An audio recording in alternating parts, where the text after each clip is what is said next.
Donc moi je vais vous parler de notre projet ou notre contexte en termes d'intelligence artificielle. Donc en tant que DSI, je participe activement sur les projets qui touchent l'intelligence artificielle sur plusieurs domaines. Premier domaine, c'est tout ce qui est un peu assistant aux journalistes. Comment mieux travailler, comment avoir des automatismes. Je te donne un exemple très concret. J'écris mon article.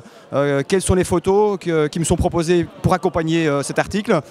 Quelles sont les métadonnées qu'on va pouvoir extraire? Quels sont les articles connexes ou liés à cet article? Et tout ça, ça peut être accompagné via de l'intelligence artificielle.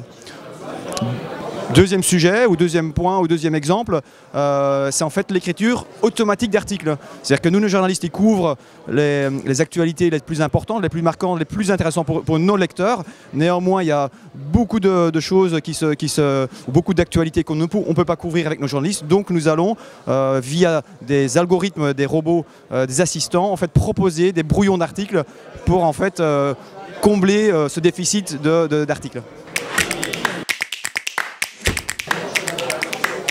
Alors en fait, par rapport aux moyens, il y a plusieurs choses qu'il faut mettre en place pour se donner le plus de chances de réussir ce genre de projet, parce qu'on est quand même sur de l'innovation.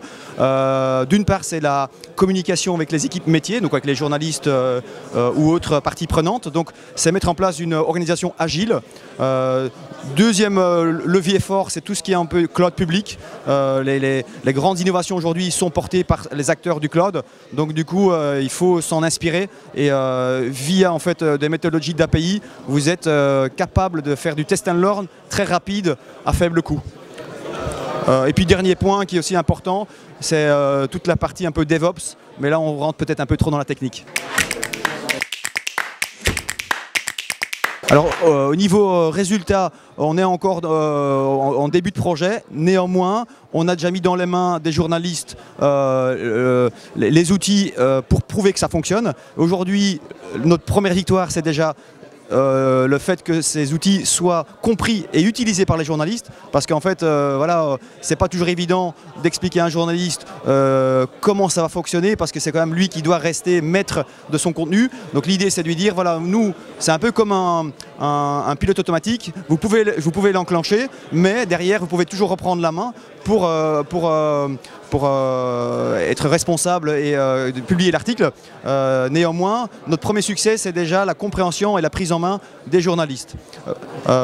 Deuxième sujet sur lequel aussi qu'on a avancé, sur la partie chatbot, où aussi on a de l'intelligence artificielle. Et là, en fait, sur notre nouveau chatbot, on a déjà plus de 30 000 membres qui viennent régulièrement parler avec notre chatbot, où il y a aussi de l'intelligence artificielle. Et on voit de plus en plus de personnes qui s'intéressent à ce nouveau moyen de communiquer avec un média. Et là aussi, on est très satisfait de ce résultat-là.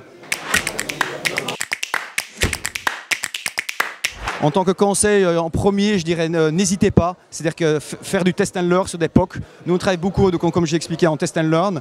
Donc ça veut dire qu'en fait, voilà, vous passez 2-3 jours sur le sujet, faites un prototype. Ça permet aussi de convaincre les parties prenantes. Ça, c'est le premier conseil. Deuxième conseil, c'est le cloud. Manifestement, le cloud facilite grandement l'accès aux innovations. Donc voilà, deuxième sujet, sur des sujets d'innovation, allez sur le cloud. Et troisième sujet, troisième point, c'est la partie communication avec le management pour montrer que le DSI il peut être partie prenante sur l'innovation.